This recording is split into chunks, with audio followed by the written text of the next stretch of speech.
सब देखने और सुनने वालों की खिदमत में मोहब्बत भरा सलाम। 2-3 दिन पहले एक प्रोग्राम किया था जर्मनी के हवाले से कि वहाँ पे एक मस्जिद है और वहाँ की पार्लियामेंट ने ये ऑर्डर जारी की है कि उसे गिरा दिया जाए। मस्जिद बनाई गई और अब गिराने के ऑर्डर जारी क्योंकि ये इरफान अहमद खान साहब ने बड़ी तफसील से बता दिया था। लेकिन फिर भी कॉमर्स में कुछ लोगों के सवालात थे और वहाँ पे वो लोग लिख रहे थे कि ये किस फ़िरके की मस्जिद है, क्योंकि इस्लाम में आपको पता है हमारे फ़िरके भी बहुत ज़्यादा है, 72-73 फ़िरके हैं। और लोगों को फिर आप टेंशन बनी हुई है कि कौन से लोग हैं जिनकी ये मस्जिद है जिसको गिराने के लिए ऑर्डर जारी किए जा रहे हैं, और पार्लियामेंट जो लोकल होती है उसने ऑर्डर जारी किए हैं अदालत से भी बाकायदा। तो ये मुकम्मल तफसील आपने सुनी होगी इरफान अहमद खान साहब के प्रोग्राम में। जो मस्जिद की इंफॉर्मेशन मिली, मुझे तस्वीर भी मिली है, मैं कोशिश करता हूँ वो भी ऊपर बोर्ड पे लगा देते हैं। ये जनाब तुर्कियों की मस्जिद थी और स्टुटगार्ट के पास ये इलाका है, वहाँ पे ये मस्जिद ज़ेर तमीर। और वहाँ पे अब वहाँ की पार्लियामेंट ने ये ऑर्डर जारी किए है कि मस्जिद को गिराया जाएगा और उन्होंने उसकी जगह पे कहा कि कोई और जगह जो है वहाँ पे आप मस्जिद बना सकते हैं। जर्मनी के जो कवानीन है वो आप सबके इल्म में है कि बड़े सख्त हैं। ये नहीं कि वहाँ पे मसाजिद की इजाज़त नहीं है, बड़ी तादाद में आप देखते हैं वहाँ पे तुर्कियों की मस्जिदें भी हैं, अहमदियों की मस्जिदें भी हैं। फिर ये जो ईरानी उन्होंने अपनी मसाजिद बनाई हुई हैं। हैम्बर्ग में भी पिछले दिनों मैंने प्रोग्राम में बताया था आपको कि ब्लू मॉस्क जो है मस्जिद है, उसको सील किया गया। और ये तमाम जो सरगर्मियाँ जर्मनी में होती है उस पर गहरी नज़र होती है जर्मन गवर्नमेंट की, जो जर्मन के इदारे हैं और जिनकी ये ड्यूटी होती है वो छोटी-छोटी चीज़ पे भी ख्याल रखती है। इस मस्जिद को 4 साल में तमीर होना था, वो नहीं हुई, ये भी खान साहब ने आपको बता दिया। और अब लोगों के जो सवालात थे, अच्छा एक साहब ना तो गौर से प्रोग्राम लोग देखते हैं या ना सुनते हैं, तो वो अपनी कहानी बयान कर रहे थे कि जो अहमदी वो तो और लफ्ज़ ले रहा था, लेकिन क्योंकि हम तो हर फ़िरके का एहतराम करते हैं, हर एक को इज़्ज़त एहतराम से बुलाते हैं, कि उनकी मसाजिद नहीं होती। तो वो कॉमेंट्स में अपनी कहानी बयान कर रहे थे। मैंने सोचा उनको बताऊँ कि ये सिर्फ़ पाकिस्तान के लिए कवानीन है जो आपने बनाए हुए हैं। पाकिस्तान से बाहर जैसे ही आप निकलते हैं तो जो भी आपके कवानीन हैं वो रद्दीद की टोकरी में पड़ जाते हैं। और किसी भी मुल्क में आप चले जाएँ, चाहे कि अरब कंट्री में किसी में चले जाएँ, यूरोप, अमेरिका, कनाडा, कहीं पे भी चले जाएँ, तो वहाँ पे मस्जिद को मस्जिद ही बोला जाएगा। और जो जर्मनी की बात है, इस पर फिर मैंने थोड़ी रिसर्च की, मैंने कहा पता करूँ। तो वहाँ पे जो अहमदिया मसाजिद है, उनको जर्मन गवर्नमेंट वही नाम देती है जो आपको मैंने बता दी। यानी कि गवर्नमेंट आम पब्लिक भी जो वहाँ से गुज़रते हैं जर्मन, वो भी यही कहते हैं कि ये मस्जिद है। और वो बाकायदा तौर पर कई वहाँ पे विज़िट भी करते हैं। तुर्कियों की मस्जिद है, वहाँ पे भी लोग जाते हैं नमाज़ पढ़ने और बड़ी तादाद में। ये जो और भी लोग हैं, मैं हैम्बर्ग भी गया था एक दफ़ा एक मस्जिद में, वो ना तुर्कियों की थी, ना अहमदियों की थी, वो ईरानियों की थी, शिया मस्जिद थी, बिल स्टेट के इलाके में। तो वहाँ मैं किसी का अफ़सोस करने गया था। तो वो कोई वहाँ पे नहीं पूछता कि आप कौन से फ़िरके से तल्लुक़ रखते हैं, आप कहाँ से आए हैं, आप कौन लोग हैं। तो वहाँ पे वो बाकायदा तौर पर जो भी जाए नमाज़ जाके पढ़ सकता है, किसी के ऊपर पाबंदी नहीं है। ये सिर्फ़ हमारा मुल्क, क्योंकि इस्लामी जमहूरिया पाकिस्तान है, इस्लाम का किला है, बड़ी कुर्बानियों से ये मुल्क हासिल किया है ज़ाहिर हमने। तो वहाँ पे फिर ज़ाहिर हमने फ़ैसले करने हैं कि कौन जन्नत में जाएगा, कौन जहन्नम में जाएगा, कौन मुसलमान है, कौन काफ़िर है, कौन मुर्ताद है, कौन मुनाफ़िक है। ये सब फ़ैसले हम इंसानों ने करने हैं और हम कर रहे हैं। तो मैं इन साहब के सवाल का जवाब जो दे चुका हूँ, मेरा ख़्याल काफ़ी है। ये मैं बता देता हूँ कि जो तरीक़ाकार जर्मनी में है, ये नहीं कि इजाज़त नहीं मिलती, मिलती है। खान साहब ने मुझे बताया कि 700 के करीब टोटल मसाजिद हैं जर्मनी में, तो बड़ी तादाद में कुछ सेंटर भी होंगे सब कुछ मिला के। तो लोग जो इबादत करते हैं वहाँ पे उनको कोई रुकावट नहीं चल रही। उनको आप रोक नहीं सकते, वो अपनी मसाजिद में जाएं और अमन वहाँ पे जिस काम के लिए गए, ये चीज़ ज़हन में रखें। ये सिर्फ हमारा ही मुल्क है कि अपनी ड्यूटी छोड़ के दूसरे की ड्यूटी देनी। आप देख रहे हैं हमारे इदारे हैं, हमारे दूसरे लोग हैं, हमारे ये जो ए, अपना उलमा है, वो अपनी ड्यूटी छोड़ के ये सब इन्होंने दूसरे फ़िरकों की फ़िक्र पड़ी होती है, अपने फ़िरके की इनको किसी को फ़िक्र नहीं होती। इनको कोई प्रॉब्लम नहीं होती कि किसी दूसरे फ़िरके की प्रॉब्लम जो है वो समझते हैं ये हमारी प्रॉब्लम है, जो हमारे फ़िरके की है वो दूसरे की प्रॉब्लम। ये आप चेक कर ले जाके, इदारे जो है वो हर एक में लोच चलेंगे। कोई भी काम होगा वहाँ जाके तो वो खुद भी नहीं अपना काम करते, दूसरे को भी नहीं करने देते। लेकिन यहाँ पे ये मैं बता दूँ कि जर्मनी जैसे मुल्क में अगर आप एक सफाई का भी ख्याल नहीं रखते, कहीं पे आप गए हैं किसी पार्क शार्क में और वहाँ पे आपने गंदगी का कोई ऐसा काम डाल दिया, तो वहाँ भी आपको चेक करने आ जाए। वहाँ पे भी आके वो फिर आपको जुर्माना भी करेंगे। ये इंग्लैंड में जो लोग रहते हैं उनको भी पता है, कई प्रोग्रामों में बता चुका हूँ। एक दिन एक बुज़ुर्ग मेरे पास आए, वो कहने लगे कि मुझे अभी चेक कर लिया है सिक्योरिटी ने। मैं क्या किया? कहते मैंने स्टेशन था एक वहाँ पे थूक फेंका, उन्होंने मुझे कहा जी आपको 80 पाउंड जुर्माना होगा। अब वो जो बंदे थे उन्होंने कैमरे लगाए होते हैं यहाँ पे और वो पिक्चर वीडियो शीडियो सब ले लेते हैं, उसके बाद वो बात करते हैं। अब 80 पाउंड कह दिया तो पढ़ने उसमें माफ़ी नहीं है, उन्होंने चालान कर दिया। और फिर यहाँ पे सिगरेट आप बाहर फेंक दें और नज़र पड़ जाए, फिर ये आप देखें जो लोग ये गंद शंद फेंकने की कोशिश करते हैं, अगर वो एड्रेस कोई मिल जाए तो उनको भी जुर्माना होता है। ये कवानीन है। ये बताने का मकसद ये है आपको कि वो जिसका काम है कि सिगरेट वाले को और या गंदगी फैलाने वाले को पकड़ना, उसने जाके किसी और काम में लोच नहीं तलना, उसने अपनी ड्यूटी पे रहना है। उसको ये नहीं है कि उसने जाके लोगों को उठाना शुरू कर देना, डालों में डालना शुरू कर देना। हमारे तो जिसकी पास ताकत है वो समझता मैं ही थानेदार हूँ पूरे इलाके का। तो जर्मनी जैसे मुल्क में कवानीन का बड़ा एहतराम है, वहाँ पे आप कवानीन नहीं तोड़ सकते। वहाँ पे इतने सख्त तरीके के साथ ये जो बिल्डिंग का काम है ये सारा बाकायदा चेक होता है। अगर छोटा सा भी कोई काम आपने करवाना, उसकी बाकायदा तौर पर आपको इजाज़त लेनी पड़ती है। फिर एग्रीमेंट जो भी चीज़ें होती है, नटार के पास जब खरीदो फरोख्त करते हैं तो बाकायदा तौर पर और बड़े खर्चे मर्ची हैं नटार के देने पड़ते हैं, पता नहीं 1.5% वो भी लेते हैं पैसे। और उसके बाद आपको जो भी करना गवर्नमेंट से पूछ के करना। हमारे पाकिस्तान में ये क्यों इतने मसले बने हुए, बाद में सड़कें मेरी है, फलां मेरा है, प्लाट बेच दिया, बाद में सड़क निकाल के बह गए। मेरे साथ खुद हुआ वो मैंने प्लाट लिया एक, मेरा 25 साल हो गए। वो एक बंदा जिसे प्लाट लिया उसने काम ये शुरू किया हुआ, लिखा हुआ हमारी रजिस्ट्री के ऊपर, हमारी रजिस्ट्री के ऊपर लिखा हुआ है। उसके बावजूद वो क्योंकि भूख पड़ गई होगी, उसने कहा बेईमानी का कोई और तरीका ढूंढूं, फ्रॉड बेईमानी, और कोई 4 पुलिस वाले उसके वाकिफ होंगे, पटवारी को हड्डी डालता होगा और फिर उसने कहा जनाब इनको परेशान करें। तो यहाँ पे ऐसे होता है, बनता फिर भी उनका कुछ नहीं, लोग लानतानी करते रहते हैं क्योंकि पाकिस्तान के कवानीन मौजूद नहीं है, वहाँ को पूछने वाला नहीं है। तो ये जो जर्मनी वगैरह है, इन्होंने 1 सेंटीमीटर भी जगह आपकी जो है वो नहीं जाती किसी जगह पे, तो ये कवानीन से तजावज़ नहीं करते ममालिक। अदालतें भी हैं, सब कुछ है।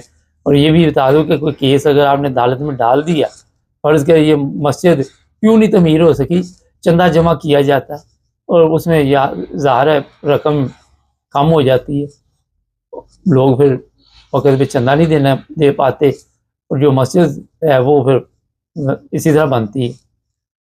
तो ये जो लोग भी इस बार तबसरा कर रहे हैं उनकी इन्फॉर्मेशन के लिए बहरहाल मैंने खुलकर बात बता दी और भी कई चीज़ें मैं खुलकर आपको बता दी। एक और चीज़ नोट कर लें, कल कॉमर्स में जो आमिर साहब ने प्रोग्राम परसों किया था उसमें भी लोगों ने कई सवाल किए कि ये ऐसे नहीं हो सकता, तो मुझे आडिया से जो जर्मनी है उसका लिखा हुआ भेज दिया आमिर साहब ने भी कि ये कवानीन मौजूद है। जो बेल्जियम की मोटरवे है उसके ऊपर पुलिस ही आपकी मदद करेगी और 500 यूरो लेगी। लोग फजूल में बहस शुरू कर देते हैं किसी ने इंक्वायरी की, उसके बच्चे पढ़े लिखे हैं जर्मनी के, उन्होंने कोशिश की, फिर किसी को अगर सहूलत मिल रही हो तो वो क्यों बेटी को के स्टीयरिंग पे बैठे और बच्चे हैं वो बाप है वो दिखा लगा के तो गाड़ी को मोटरवे से नीचे उतार के तो फिर RDRC को फ़ोन करें। तो हर चीज़ पे हमारे लोग जो है वो फिर काफ़ी बारीकी में जाते। तो उन्होंने लिखा हुआ मुझे भेज दिया कि ये देख लें, और वो मेरे पास लिखा हुआ मौजूद है। ये जनाब आपको बहरहाल बता दिया, और कोई सवाल हो तो कमेंट्स में ज़रूर लिखें, खुलकर हर चीज़ आपके सामने रख दी। चैनल को सब्सक्राइब कर ले, जुड़े रहे हमारे साथ ताकि और भी प्रोग्राम देख। सब देखने और सुनने वालों की खिदमत में मोहब्बत भरा सलाम। 10 साल जेल, 20 साल जेल, 25 साल जेल, और कभी सरगोदा से खबर आ रही है, कभी पिंडी से, कभी फैसलाबाद से। हमारे साथ यकूब साहब है। यकूब साहब, ये क्या मैसेज दिया जा रहा है? इस तरह तो एक दहशत फैलाई गई है अदालतों के जरिए, यही रह गया था बाकी? जी बिस्मिल्लाहिर्रहमानिर्रहीम। जवेद साहब, मेरी तरफ तो पूरे पाकिस्तानी अस्सलाम वालेकुम रहमतुल्लाह। वालेकुम सलाम। और जवेद साहब, तुसी तारीख पढ़ लो, जदों ये हालत जी है पाकिस्तान की हालत हुई है, मैं यकीन करो दावे नाल कह सकना, मैं राती तक खबर मुसलमान कलमे पाक की कसम TV तकन नहीं होता, लेकिन असी अपनी जबिलत सारे इंसान की जी रब ने तबीयत बनाई है। जिन्हों सच बोलने की आदत है वो सच बोलेगा, जिन्होंने झूठ बोलने की आदत है, मेरा ही कहते तक माफ है, आप की रिकॉर्ड गल है, मेरे चाचे का पुत्र जे, मैं दावे नाल कह सकना, अपना ईमान नहीं ला करता, मैं दुआ करना ये जवान है खुदा मरदे कलमा नसीब करे। 2-4 मर गए ने, उन्होंने ऐसी आदत है पर तुसी उन्होंने मुंह च जाऊंगा, मैं पैदा 71 साल उम्र हो गई, मैं सच नहीं सुनिया। इन जो झूठ जरूरत है नहीं, जरूरत की गल है, तुसी कोई बदमाश नहीं हो, कोई वरियाम नहीं हो, कोई लैन देन नहीं, वास्ता खुदा दा रोजी कमाते हो, खाते हो, सच बोलो। यही हालत है इस वे मेरे पाकिस्तान मेरे मुल्क की हो गई है। जवेद साहब, टोटल 5-6 बंदे ने, मैं तुहानू पहले दसना, मैं कोई 2-3 हफ्ते हो गए ने, मैं मोबाइल तक लिया तो किसी बंदे का कॉल है एक, उन्हें एक चाइनीज सदर ते सवाल किया, इस वे इन्नी ताकत बन गए हो, तुसी क्या कीता है, तुसी पाकिस्तान च भी बाद आजाद होए। उन्हें कहा साडा मुल्क वड्डा है, साडा पाकिस्तान 4 गुना 5 गुना मुल्क वड्डा है, असां 30 साल 30 लाख बंदे नूं फांसी दा लटकाया। तुसी वो बयान कर सकते हो किसी बंदे, एक मैं नहीं पढ़िया, हर मोबाइल ते किसी होर भी पढ़िया ही होना पाकिस्तान, मैं भी पढ़िया, बंदा सुनदा पिया ते जवेद साहब दसो। नहीं, मैं भी पढ़िया। असां 30 साल 30 लाख बंदे नूं फांसी लाया ते तां साडा मुल्क ठीक होया। जवेद साहब, तुहानू मैं कसम अलफ कह सकना, पाकिस्तान दे हालात इन्ने की खराब हो गए ने कि जिथे मोहसन नकवी वर्गा बंदा जिहदी शक्ल तक लीए ते 7 दिहाड़े उल्टियां नहीं खलोंदियां, उहदा किरदार तको, उहदी तालीम तको, उहदी नस्ल तको, कौन है, कित्थों आया है, उहदा केड़ा किरदार है, केड़ी उहदे कोल तालीम है कि जेहड़े वो पाकिस्तान नूं इस वेले तगड़ा एक बंदा नहीं, उहदा की उहदी पाकिस्तान वास्ते कोई मजहब वास्ते की खिदमत है कि जेहड़ा वजीर दाखिला बनता, वजीर आला बनता, हुण वजीर आला बनता पिया। ये यकीन करो, मैं अफ्रीका के जंगल वेखना, उत्थे भी कोई कानून है न, लेकिन पाकिस्तान की कोई कानून नहीं। तुसी सजावां दी गल पे करदे और तुसी दुआ करो, मुल्क करम करे अल्लाह ते अल्लाह दे प्यारे हबीब सदके इस मुल्क ते अल्लाह रहम करे अपना। जेड़ा जो कुछ होंदा पिया पाकिस्तान च, एक मैं तुहानू पहला दसना, भुलना जाए कि कुत्ते दा पिल्ला जे, फिर गल नहीं मैं करदा, ये पेशावर दा जे, जी मैं कदी गल माफ कर सकते, स्कूल के बच्चे दूजी भी माफ कर लो, आरामजादे त्रीजी भी माफ कर लो, पिल्ला जे 4-5 पिल्ले जे केपी च, गांडापुर, बरस्टर सैफुल्लाह बुली कुत्ता, बरस्टर गोबर, और गोबर जरा हरामी पिल्ला, उसकी ना खबर सुनी है TV ते सवेरे, बाद मैं टुर गया सौदा लेने, थोड़ा फोन आया ना, तो फिर अज 2 तारीख पेनशन आई है, गरीब बंदे असीं पेनशन से गुजारा करना होंदा, बुढ़ चलाते हैं, फिर पेनशन लई थोड़ा जहा मैं सौदा लिया माड़ा जहा नवासिया वास्ते ना, मैं आपू रोटी खा, मेरे 3-4 2-3 पोतरे ने, मैं फ्रिज फुल रखना जवेद साहब, मैं आराम नहीं आता। अभी कसम लै लो, अज तक 2-3 पोतरे मैं दसा कोई हादसा शानी थी, मैंने पुत्र वो फ्रीजर भी खोल, वो फ्रिज भी खोल, आरी शह मैं लिया के मैंने जो खाना जे कढ़ लो आपू खा लो, फिर मैं ठंड पैंदी, मेरे सुकून आंदा, अभी कहना दौलत नाल लै जानी है। तो मैं उन्होंने समान बच्चों का लैन लग पिया, चोखा लैन पेंशन लभदी, फिर बाद घर च आस्ता आस्ता पेट होंदी। कितनी देर काम कीता है पूरी पाकिस्तानी कौम इटली, कितनी देर काम कीता गोबर ने जी इटली के इधर दोबारा ने पहले पेंशन ना ला जी, इटली कितनी देर काम कीता जी, मैं कितनी देर नौकरी की थी इटली दे विच? नौकरी में 5 साल में फ्रांस में बगैर कागज, इटली में 12 साल काम किया डिक्लेयर, इसलिए मैंने कागज लभदे ने। पेंशन थोड़ी मिलती, पेंशन बीमार हो गया नहीं, इन्नी पेंशन नहीं मिलती कि गुजारा खुला हो जाए। शुक्र अल्हम्दुलिल्लाह। नहीं मैं क्यों झूठ मारा, ईमान लाया करा। मेरे 3 पुत्र ने, 3 काम लगे ने, एक बच्चा बड़ा दफ्तरी काम करदा, ਉਹ नीचे ਦਾ कोर्स ਕੀਤਾ है, ਜਿਹੜੇ ਬੰਦੇ ਨੂੰ ਕੰਮ नहीं ਲਾਉਂਦੇ। मेरा मतलब पैसे ਦੀ कमी नहीं हैगी इस नहीं, कोई अल्लाह दी करन वाली है, ਮੈਨੂੰ कोई टेंशन नहीं। मेरे पुत्र चंगे ने, ना ਮੰਗਾ ਤੇ ਉਹਨਾਂ ਚ ਇੰਨਾ ਸ਼ੌਰ ਦੀ ਨਿਕਲ ਕੇ ਇੱਥੇ ਜਵਾਨ ਗੋਲਿਆਂ ਵਾਲਾ ਸਾਥ ਸਾਹਿਬ ਹੈ, ਜੇ ਮੰਗਾ ਤੇ ਮੈਨੂੰ ਦਿੰਦੇ ਨੇ। ਲੇਕਿਨ ਸਾਡੇ ਦੋਹਾਂ ਬੰਦਿਆਂ ਦੀ ਆਪਣੀ ਮੀਆਂ ਬੀਵੀ ਦੀ 1200 ਪੈਨਸ਼ਨ ਲੱਗੀ ਹੈ, ਤੇ ਉਸ ਤੋਂ ਇਲਾਵਾ ਮੇਰਾ ਇੱਕ ਨਿੱਕਾ ਜਿਹਾ ਮਕਾਨ ਹੈ, ਮੈਨੂੰ 400 ਕਿਰਾਇਆ ਆਉਂਦਾ, ਮੈਨੂੰ 1600 ਯੂਰੋ ਲੱਭਦਾ। ਸਾਡੇ ਕੋਲ ਦੋ ਬੰਦੇ ਕੋਲ ਮੁੱਕਦਾ ਹੀ ਨਹੀਂ ਮਹੀਨੇ ਚ, ਜੋ ਮਰਜ਼ੀ ਪੇ ਕਰੀ। ਕਿੰਨੇ ਕਮਰੇ ਦਾ ਮਕਾਨ ਜਿਹਦਾ 400 ਕਿਰਾਇਆ ਆਉਂਦਾ? ਬੜਾ ਥੋੜਾ ਕਿਰਾਇਆ ਉੱਥੇ? ਨਹੀਂ, ਕਿਰਾਏ ਤੇ ਇਸ ਲਈ ਆਈ ਥੋੜਾ। ਮਕਾਨ ਤੇ ਮੇਰਾ ਬੜਾ ਵੱਡਾ ਹੈ, ਤਿਆਰ ਕਰਨੇ ਦਾ ਤਿਆਰ, ਸਿਰਫ 2 ਹੀ ਕਮਰੇ ਦੇ ਕਿਚਨ ਬਣੀ ਹੋਇਆ। एक 3 मंजिली मकान पुराने जमाने लभ के मैंने शहर के विचकार, हूँ तो मकान मैं लाज तैयार करा तो मेरा कम अल कम पैसे 3 लाख यूरो का मकान है मेरा। लेकिन गल ये तैयार करिए हूँ मुड़िया आस्ता करके, मैं बुढ़ा हो गया, मंजी से बह गया, मेरे को काम नहीं होता, मेरे को तैयार नहीं होता, बच्चा नहीं तैयार करना है। नहीं ते 3 लाख का मकान लैके 400 यूरो किराए ते चढ़दा। इत्थे किराए थोड़े ने, इत्थे 400 500, कोई बड़ा किसी का बड़ा मकान है 600। ये इंग्लैंड नहीं, मेरा छोटा भरा है तो गल्ला करता ना, मेरा उसका मकान है इंग्लैंड और नाटिकम होता है, वो आता मेरा कोई 2000 पाउंड का चढ़िया, कोई 2200 का चढ़िया, जो घट से घट 1800 कोल 7 मकान है। वो पुराने जमाने की है, मौलवी है, बच्चे पढ़ाते हैं, तो पता मौलवी मंगते भी बड़े होंगे हैं। इन्होंने तनख्वाह थोड़ी सी मंग तंग के भी गुजारा इन्होंने कोई 7 मकान बना ले जी, उन्हें मौलवी साहब ने 7 मकान बना ले। 7 मकान है, जाती अपनी लिखत बच्चे मेहनत बड़ी की हासिल करा। हकीकत जी गल है, वो फरार तो करेगा है कोई नहीं, मेरा भरा मैं जानना सादा जहा बंदा, लेकिन गल है उन्होंने आए 42 साल अपने इंग्लैंड, तो उन्हें मेहनत बड़ी की। बच्चे तो जयफरपुर होया, हूँ तो शर्त से बच्चे पढ़ाते थे, माला ही माला कोई लुकाउंदा ही नहीं, चोखा काम, औलाद जवान हो गई, तो वह हाफिज़े कुरान चोटी का कारी, हूँ भी उन्हें पूरा 30 पारे कुरान अज भी साबियां पढ़ा सकता। तो उन्हें बच्चे ट्यूशन बड़े पढ़ाए, मेहनत बड़ी की है। तो उस वे जो मकान कारी आया ना जवेद साहब 50,000 पाउंड का, अज उसका मकान 1,30,35,000 पाउंड का 1 मिनट बिकता है। अच्छा चलो वापस आ जाइए पाकिस्तान प्रॉब्लम खैबर पख्तूनख्वा ते सी तुसी। जी हाँ, मैं अर्ज करना पाया कि मेरी पाकिस्तानी कौम अगे ये अर्ज है, पूरे 4 सूबे चू वास्ता खुदा दा ते खुदा दे प्यारे हबीब दा जे और रोटी खांदे हो, तुहानू रब ने अखां दित्तियां ने, नैन प्रैन दित्ते ने, अपने ईमान नाल दसो मैनू, तुहानू तुहाडे मां दुध की कसम है, जिन्ने वकील ने जिस सीट ते बैठे हो, जेडे जालम दरिंदे पैसों वास्ते जेडे किसी नूं हाफिज़ बुलांदे ने, किसी नूं सैयद आखदे ने, किसी नूं कुछ आखदे ने, झूठ मारदे ने, झूठे बयान देंदे ने, झूठी चोरी चुकी करदे ने, और जालमो मर जाना जे, कब्र भी जाना जे, अपने ईमान नूं हाज़िर नाज़र रखो। ये दसो जेड़ा इमरान खान जेल टकी है, इमरान खान ने 1 रुपया भी पाकिस्तानी कौम का खाधे? वो नहीं खाता तां ही ते सज़ा मिल रही है।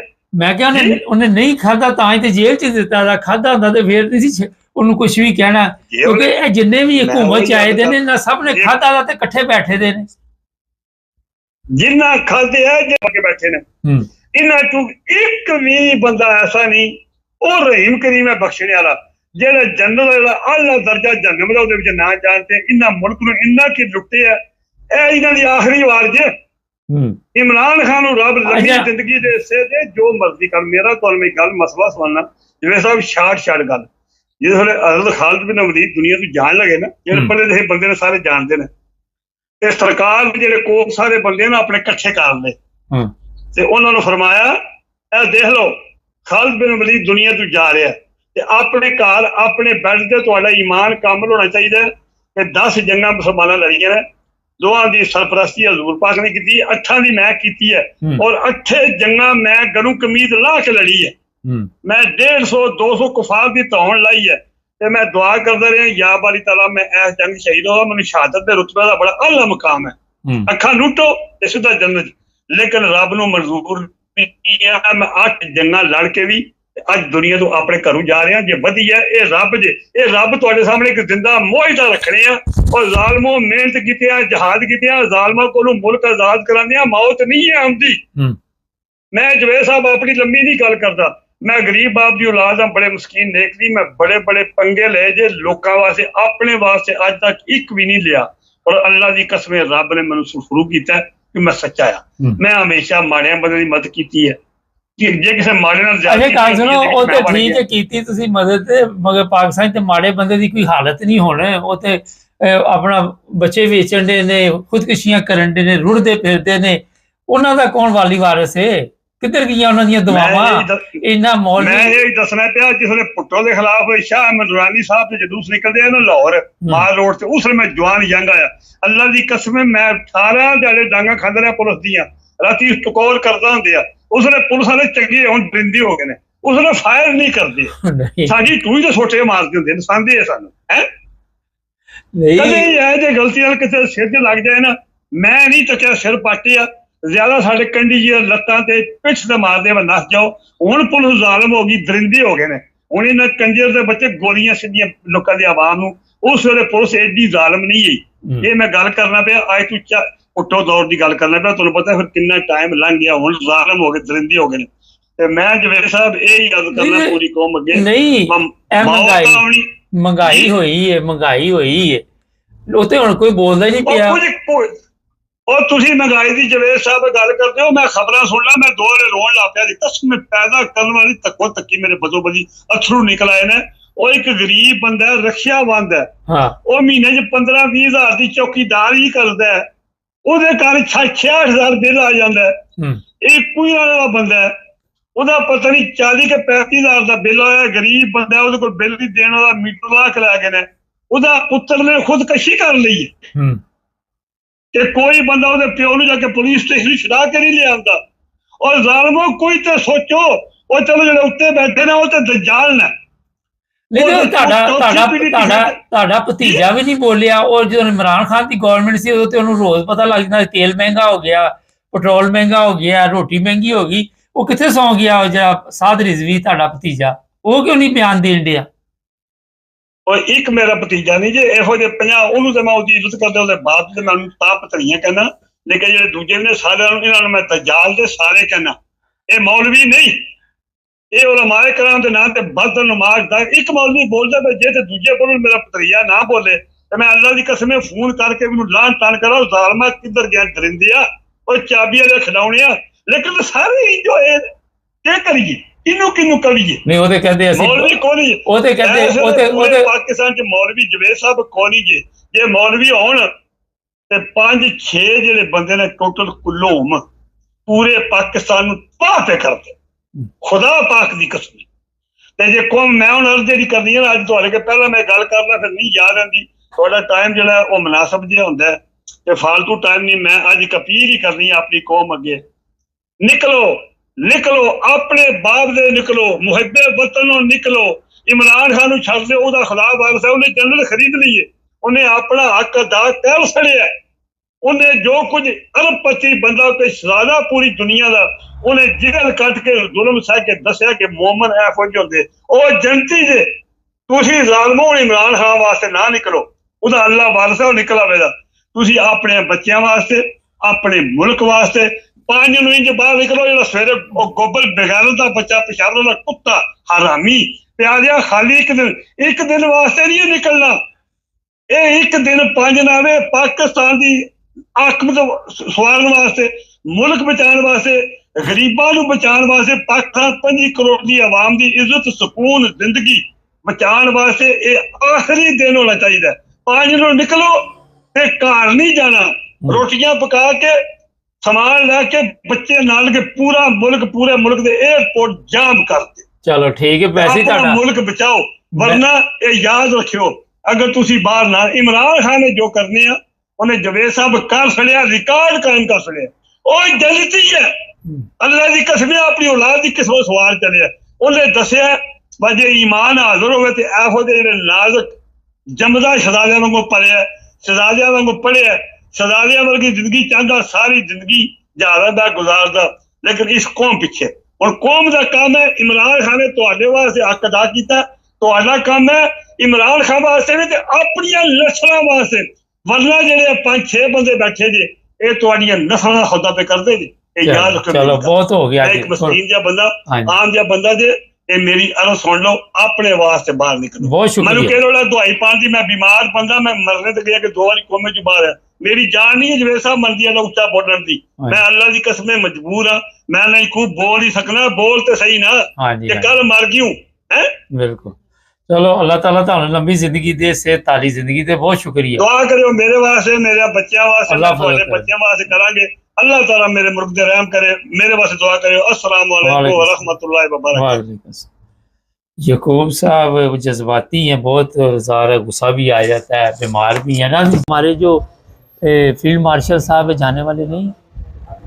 देखिए ये तो मैं नहीं कह सकता कि फील्ड मार्शल साहब के क्या इरादे हैं या उन्होंने कब तक यहाँ रहना है, लेकिन जो हम देख रहे हैं जिस तरह सियासत की जा रही है, जिस तरह निज़ाम हुकूमत चल रहा है, मुल्क के जो हालात दरपेश हैं सियासी, उससे यही नज़र आता है कि भाई जो इंतकामी सियासत हमारे कल्चर का हिस्सा बन चुकी है, ये जो कुछ हो रहा है ये उसी का एक तसलसल है। इससे पहले जो अब आज हुकूमत में है, जब इन्होंने आज जो किया है, इससे पहले इनको यही भुगतना पड़ा था, और बजाय इसके कि ना तहरीक इंसाफ ने हालात से सबक सीखा और ना ही ये 2 पार्टियां जो आज मिलकर हुकूमत कर रही हैं, इन्होंने इन हालात से सबक सीखा हुआ है। एक तसलसल है इंतकामी सियासत का। अब इमरान खान साहब को अंदर करने के बाद इनका ख्याल था कि शायद जोर टूट जाएगा तहरीक इंसाफ का, लेकिन जो नज़र आता है वो यही है कि बेहतर लोग अभी भी तहरीक इंसाफ के साथ हमदर्दी रखते हैं। अगर वो सड़कों पर नहीं आ सके तो उसकी वजह यह है कि उन्होंने हालात ऐसे पैदा कर दिए हुए हैं कि जो कुछ पहले हुआ था 9 मई के बाद, या जिस तरह लोगों को मारा कूटा गया, उसके बाद फिर ज़ाहिर है लोग सड़कों पर आने की हिम्मत नहीं कर रहे। फिर इमरान खान के अंदर जाने के बाद जो दूसरे दर्जे की सियासत, दूसरे दर्जे की क़यादत थी, उनमें से बड़ी अक्सरियत जो है पंजाब की वो ऑलरेडी अंदर है। डॉक्टर राशिद बख्श, यास्मीन साहबा वगैरह, जो भी एजाज चौधरी या जो भी लोग था जिनको अब सलाहें हुई हैं 10-10 साल की, उनको सलाहें देने से ये हो जाएगा कि भाई एक जो स्ट्रीट पावर है या जो एक रद्द-ए-अमल था कि भाई ये शायद दोबारा तहरीक 5 अगस्त को ये करना चाहते हैं तहरीक इंसाफ वाले, कि ज़्यादा से ज़्यादा लोगों को दोबारा सड़कों पर लाया जाए, एक नई तारीख चलाई जाए, उसको नाकाम बनाने में कामयाब हो जाएंगे। और ये जो 10-10 साल के अंदर हुआ है, ये सजा दिलवाने वालों को भी और सजा देने वालों को भी पता है कि ये अपीलें होने के बाद इसको ये सजाएँ ख़त्म हो जाएंगी। लेकिन उससे यह है कि भाई जो उनका मकसद है कि भाई इमरान खान की पार्टी को ख़त्म किया जाए, उसमें एक उनको एक पॉजिटिव पॉइंट मिल जाता है कि भाई कुछ अरसे के लिए, मुस्तकिल तो ये नहीं कर सकते, लेकिन यह कि भाई एक अरसे के लिए ये मामला जो है सियासत के वो ठंडे पड़े रहेंगे, या इमरान खान साहब जो है वो सियासत में अमल दखल उनका जो है वो कि पॉपुलरिटी है वो वक्ती तौर पे कम रहेगी, और ये जो है अपना काम वो करते रहेंगे। ये बहरहाल पाकिस्तान की सियासत के लिए, पाकिस्तान के सियासत कल्चर के लिए ये हमेशा पहले से भी होता चला आ रहा है, और इसमें कोई पॉजिटिव तब्दीली नहीं आ रही जो मुल्क के लिए बहरहाल नुकसानदेह है। आज जो 2 पार्टियां आपको नज़र आती हैं, इनका इकट्ठा होना जो है सिर्फ मकसद ही है इमरान खान को फायद करना, सियासत ख़त्म करना। और अगर इमरान खान को सियासत से ख़त्म कर दिया जाए, या उसकी पार्टियों को, जैसे कि अब 14 बंदों को सज़ा दी गई है असम्बली और सूबाई असम्बली, नेशनल असम्बली के मेम्बरान जो सज़ाएँ दी गई हैं, उसमें 14 मेंबर हैं। इसका मतलब है कि पार्लियामेंट के अंदर भी तहरीक इंसाफ की पोजीशन को कमज़ोर करने की कोशिश की गई है। अगर तहरीक इंसाफ को ख़त्म किया जाता है तो ये जो 2 आप इकट्ठे आप देखें, ये आपस में लड़ना शुरू कर देंगे। ये माजी में भी लड़ते रहे, और आज इसी के दोनों के नज़रियात अलग हैं, दोनों पार्टियों के। ये वक्ती तौर पर इस्टेब्लिशमेंट ने इनको इकट्ठा मिलाया हुआ है इमरान खान के ख़िलाफ़, और जिस दिन इमरान खान की पार्टी को अगर ख़त्म कर दिया, उसके बाद फिर आप देख लें कि यही इन्हीं के दरमियान जो है वो दाल बटेगी और ये आपस में लड़ना शुरू हो जाएंगे। हाँ सर, एक बड़ी अहम चीज़ है, हो सकता है आने वाले दिनों में इमरान खान के लिए कोई ऐसा काम डाल दें कि उसको रास्ते से हटा दिया जाए, पहले इनको कमज़ोर करने के बाद। देखो उस रस्ते अगर आप समझते हैं कि उसको सियासत से ख़त्म कर देंगे, वो तो नहीं होगा। वो जिस टाइप का आदमी है, हाँ कोई ऐसी, जिस तरह भुट्टो साहब को ख़त्म कर पता था कि ये बंदा सियासत से बाज नहीं आएगा तो उसको फिर हैंग कर दिया गया। और लेकिन इनके खिलाफ कोई ऐसा इल्ज़ाम अभी तक तो नहीं है, अगर बनाना चाहें तो कोई मसला भी नहीं है। हमारे मुल्क के अंदर कोई ऐसा मसला भी नहीं है। मुसीबत सारी ये है कि अदलिया ऐसे लोगों का साथ देने के लिए तैयार हो जाती है। अब भी आप जो सजाएं देख लें उसके अंदर साफ पता लगता है कि सियासी कैपिटल इन्वॉल्व है, कि भाई एक ही दिन सजाएं दी जा रही हैं। ये तो नहीं हो सकता कि हर अदालत जो है वो एक ही दिन उस अनाउंसमेंट करे, फिर तीनों को वक्त तकरीबन आगे पीछे एक है। और इससे अब जो फैसलाबाद में कल सजा दी गई है 108 बंदों को, उसके अंदर अब एक कहते हैं 180 इन्वॉल्व थे, उसमें से 108 बंदों को हम सजा दे दी है। और मकसद यही है ताकि एक जो कारकुनान है उनमें एक दहशत फैले और वो सड़कों पर आने से बाज रहें। 5 अगस्त की तहरीक को नाकाम बनाने के लिए ये सब कुछ जो है किया जा रहा है। कामयाब रहेंगे नाकाम करने में? लेकिन बज़ाहिर तो लेकिन जो सीड पावर है या पब्लिक जो है वो पंजाब की है जो सड़कों पर निकलती है, वहाँ पर काफ़ी इनका जोर जो है न तोड़ने में कामयाब हो गए। इन मानों में कि लोग इस झंझट में इन्वॉल्व नहीं होना चाहते, अपने आप को इन्वॉल्व नहीं करना चाहते। बाकी जहाँ पर सूबा सरहद का ताल्लुक है वहाँ पे आज भी वो उसी तरह पॉपुलर की तरह पॉपुलर है। और अगर वहाँ पर वहाँ की पार्टी के अंदर जो फूट पड़ी हुई है ना, 2-3 ग्रुप बने हुए हैं, उनमें अगर एका हो जाए तो ये सुबह केपी के अंदर जो है तहरीक इंसाफ अपना काम दिखा सकती है। अभी भी पॉपुलर है और अभी भी उनके पास इतनी पावर है मिकदार में होने की वजह से कि अगर उसका सही इस्तेमाल करें तो वो अपना पावर शो वहाँ कर सकते हैं।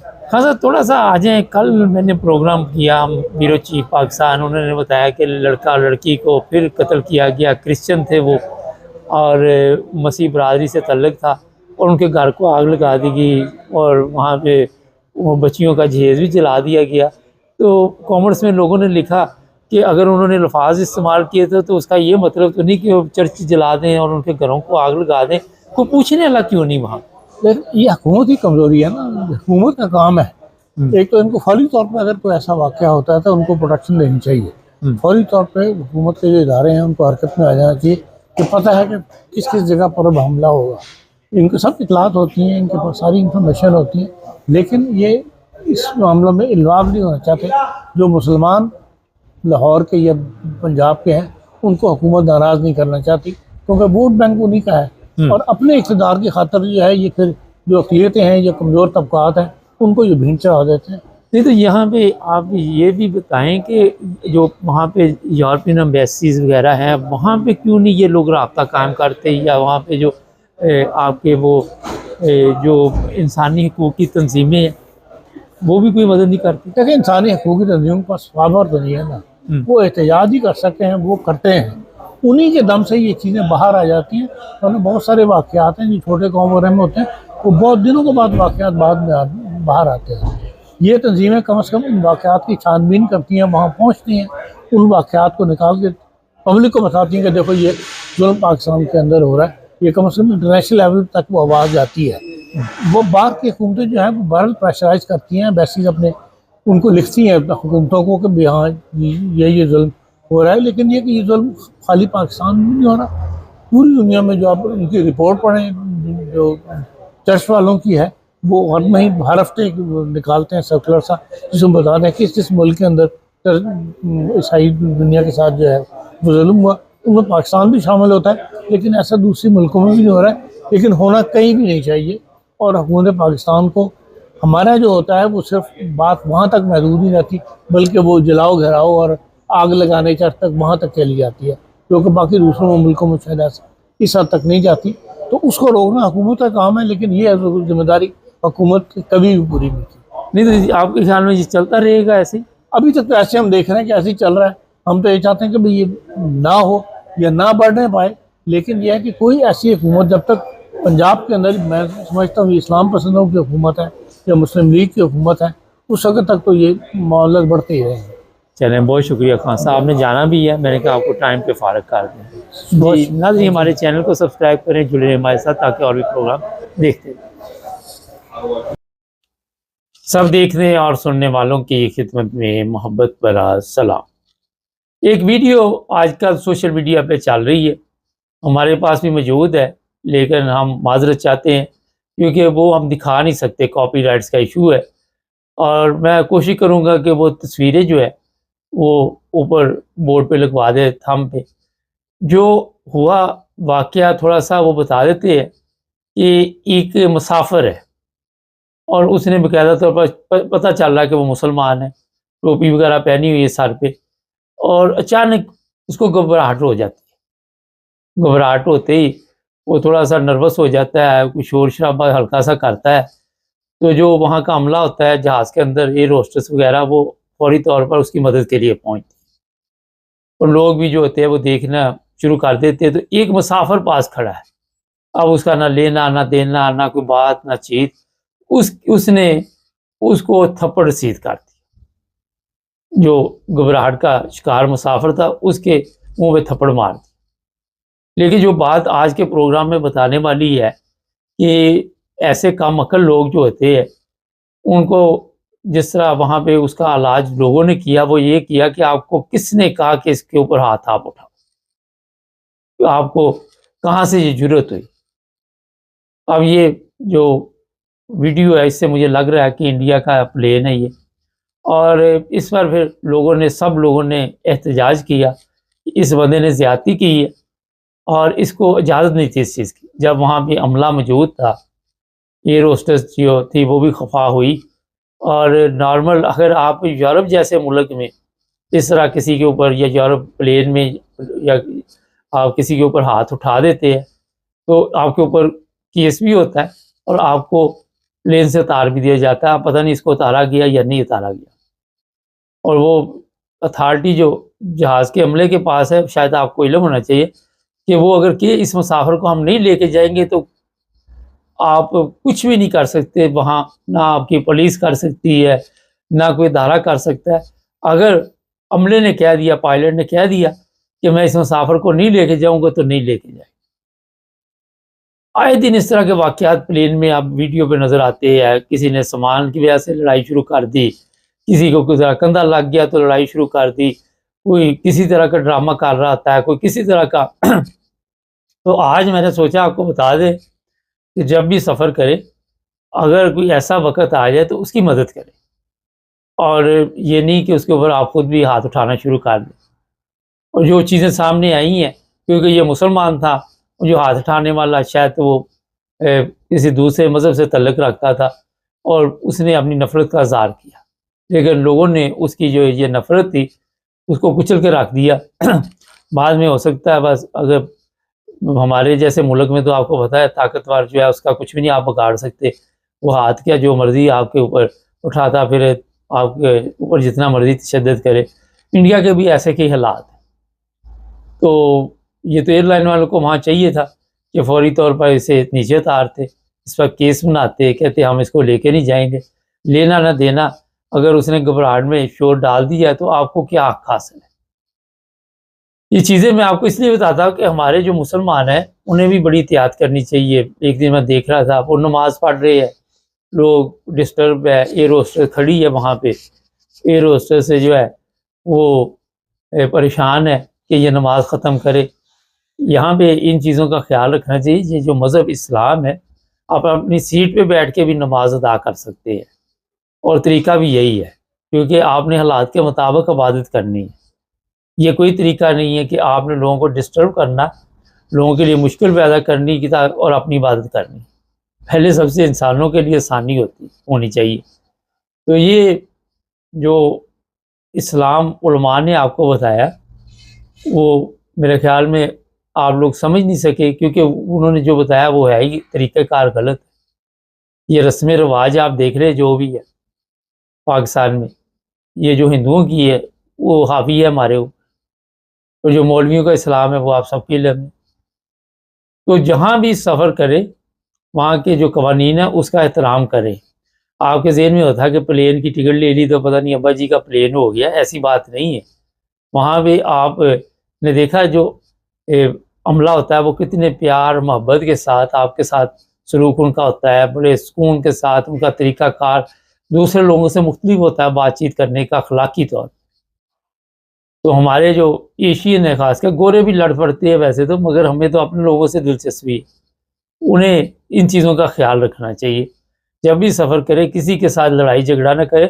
और भी ये जो एयरलाइन होती है, अगर आपकी वजह से कोई नुकसान हो गया, फर्ज करिए आपने जहाज़ में कोई लड़ाई शुरू कर दी और प्लेन उतरना पड़ा कहीं इमरजेंसी, वो भी खर्चा आप पे पड़ना है, वो मुकम्मल तौर पर फिर आप जिम्मेदार होते हैं।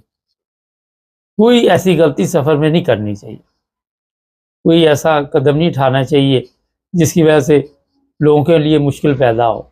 सब सफ़र कर रहे हैं और एक दूसरे का साथ मेरा ख्याल है अच्छा रवैया होना चाहिए, जो साथ बैठा वो भी डिस्टर्ब ना हो, क्योंकि उसको भी आप परेशान ना करें किसी वजह से भी। और बहुत कम वाक़यात जिस तरह के होते हैं, अब सोशल मीडिया की वजह से कई वीडियो जो है वो सोशल मीडिया पे आ जाती है, ये भी सॉरी, कई लोग जो है अपलोड कर रहे हैं। तो मैंने सोचा था कि आज के प्रोग्राम में मुख्तसर आपको बताएं कि लोगों के लिए खुद भी तकलीफ़ का बायस ना बने और जहाँ भी सफ़र करे। और पढ़ा लिखा बंदा इस तरह की हरकत नहीं करता कि थप्पड़ किसी को मार दे। जहाँ लोग हैं अनपढ़ गवार, कभी प्लेन में बैठे नहीं और कभी तमीज़ तहजीब घरों में नहीं है, घरों में माँ बाप ने तरबियत नहीं की, पैदा किया छोड़ दिया, बड़े हुए माशरे की बुराइयों के साथ रंग में रंगे गए, और फिर ये लोग सीखते भी नहीं है, समझते भी नहीं है। बंदा होता है ना कि इस तरह के जाहल जो है। मुझे एक वाक़या याद आ गया, मेरे एक दोस्त थे, अब तो वो इस दुनिया में नहीं, उनकी वफ़ात हो चुकी है। मैं एक दफ़ा शायद ये पहले भी वाक़या सुना चुका हूँ कि वो पाकिस्तान गए, वो बीमार थे बेचारे, ये व्हील चेयर पे थे, बड़ी ख़तरनाक बीमारी थी उन्हें, उनकी जो हड्डियाँ थी मसल थे वो काम नहीं करते थे, तो वो खड़े भी नहीं हो सकते थे, बड़ी तकलीफ़ थी, ज़िंदगी गुजार के गए दुनिया में। तो वो कहते कि मैं दुबई से तो किसी तरह पाकिस्तान लाहौर से तो मैं किसी तरह जहाज़ में बैठ गया, मेरी हालत ठीक नहीं थी। कहते जब दुबई पहुँचे तो वहाँ पे प्लेन चेंज करना था, तो वो पायलट ने मेरी हालत देखी तो उसने कहा मैंने इसको लेके जाना। इतनी पायलट के पास पावर होती है।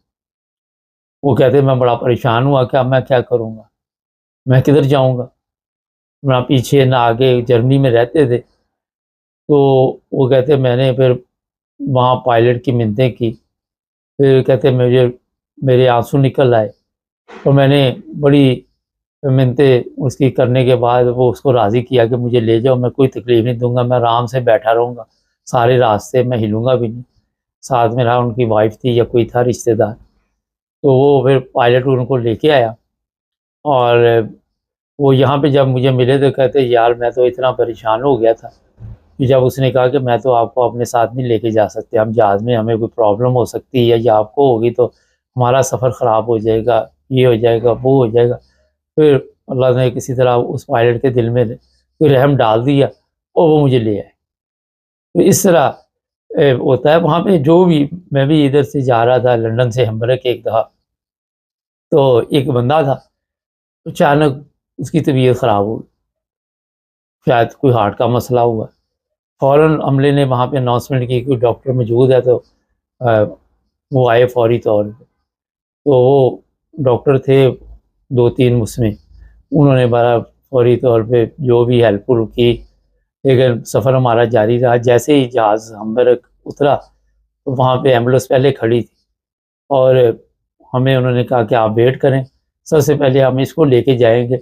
और फिर वो सबसे पहले उसे एम्बुलेंस में उन्होंने जो भी हॉस्पिटल भेजा जो भी, इधर तो पता ही एम्बुलेंस में इलाज शुरू हो जाता है, वहीं चेकअप शुरू हो जाते हैं। तो अगर आपको सर दर्द है, कोई प्रॉब्लम है, कोई मसला है, तो आप एयर होस्टेस को बोल सकते हैं, वो आपकी मुकम्मल मदद वहाँ पे करते हैं, जो भी अमले के लोग होते हैं। और वो आपको दवाई शवाई जो भी पैरास्टामोल जो उस के हालात के मुताबिक। और एक दफ़ा नहीं, ये कई दफ़ा हुआ, क्योंकि मैं सफ़र बहुत ज़्यादा करता, कि कई दफ़ा ऐलान हुआ कि कोई डॉक्टर है कोई, तो वो फौरी तौर पे राब्ता कायम करे।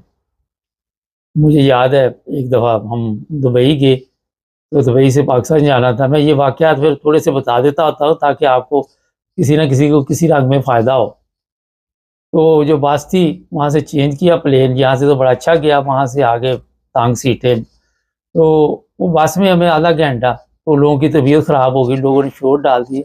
तो मुसलमान ममालिक में बदकिस्मती से इंसानियत वगैरह इतनी नहीं है, वो अरबी थे, वो ऊपर से पाकिस्तानी को इंडियन उन्होंने रखा हुआ था जो ये सारा सिस्टम चला रहा था, तो शोर डाला। फिर वहाँ पे काफ़ी बहस भी हुई और वो अपनी गलती के लिए तैयार नहीं थे। वो कहते मर जाओ फिर क्या होता है, हॉस्पिटल चले जाओ, डॉक्टर के पास चले जाओ, क्योंकि हमारे लोग तो बहुत पीछे हैं इन चीज़ों में।